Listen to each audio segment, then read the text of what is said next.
Predator, the original 1987 film, mesmerized me with its primal simplicity of excessive testosterone-fueled action blended with a brutally cynical sci-fi horror premise. The sequels and spin-offs were uneven, to say the least, with the franchise for me taking an all-time low with The Predator in 2018. I do have a soft spot for Predator 2, and I think it did the best job preserving the gritty spirit of the original, while adding a funny RoboCop-esque satirical edge perfectly suited to the franchise's dark theme of alien hunters coming to Earth to kill us for sport. So does the new film Prey push the franchise forward? Or at least deliver a suspenseful, thrilling action movie that hopefully does justice to the Predator character? Well, let's find out. By the way, this review will be spoiler-free. Prey is directed by Dan Trachtenberg, the director of 10 Cloverfield Lane. In 1719, Naru, a fierce warrior of the Comanche tribe, faces off against a monstrous threat when she discovers that a highly advanced alien species, the Predator, has come to Earth to hunt both herself and her people. I appreciated how Prey organically ties in with previous installments. The idea of predators hunting in 18th century America was first suggested in Predator 2, when a predator hands Mike Harrigan, aka Danny Glover, a flintlock pistol. In this single scene, Predator 2 greatly expanded the universe of the Predator franchise. I enjoyed the way Prey provides a history and backstory to this Easter egg. Also, the Native American presence within the Predator franchise was first introduced by Billy Soul, the skilled tracker in the original Predator. Prey gives new meaning to Billy's character, who was the first person in the original film to become aware of the non-human creature stalking both himself and the other soldiers. It would make sense that Billy's primal instincts would kick in, given that his ancestors did battle with the Predators centuries ago. Amber Midthunder is formidable as Naru, an inspiring hunter going against the gender norms that define her role as a woman in the tribe.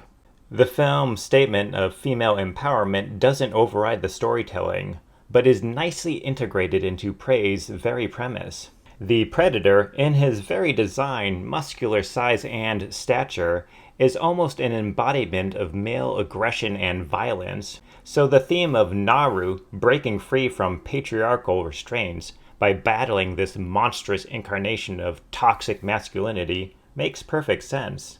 I was skeptical about buying into the idea that Naru, who is very small and slight, would be able to overpower and outwit a 9-foot technologically advanced predator. However, the film doesn't make Naru into a super-powered badass. She is vulnerable and placed into intense survival situations, and the story provides an interesting twist on how she becomes the Predator's most threatening foe. Thematically, the setting of colonialist America also works very well, since the Predator is yet another invading colonist victimizing the indigenous people with extreme brutality. There's a subplot involving French fur traders, and it's quite something when European colonialists make even a predator look not so bad. Dakota Beavers is also a standout as Naru's brother, Tabe, who is the best huntsman of the tribe. He has few scenes, but gives a sensitive and expressive performance, while also having some seriously kick-ass moments. If I have one criticism of the film, it's the uneven CGI, which I found not too convincing and a little distracting, although I did appreciate how they still had an actor in the Predator suit, which I did think was well blended with the digital effects.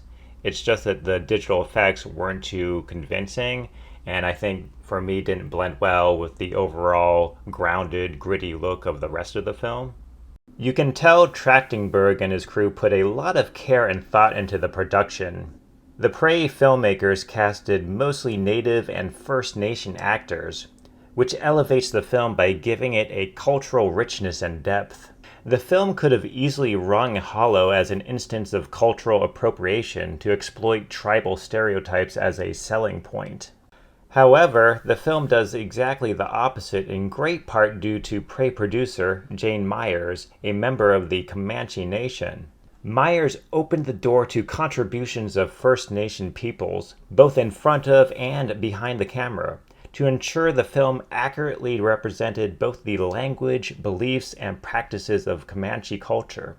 The film even made history by providing a full dubbed version of the film in the Comanche language.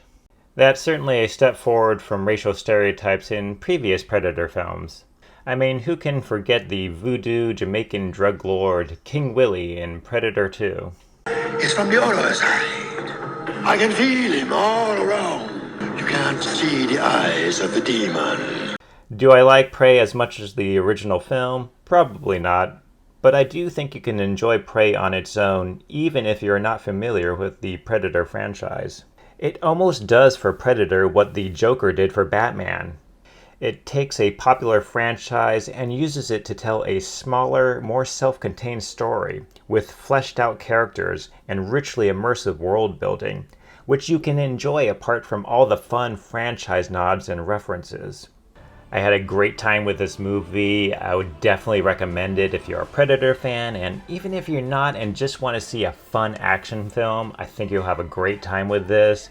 The film really stands on its own. It tells an engaging story while also setting up future films.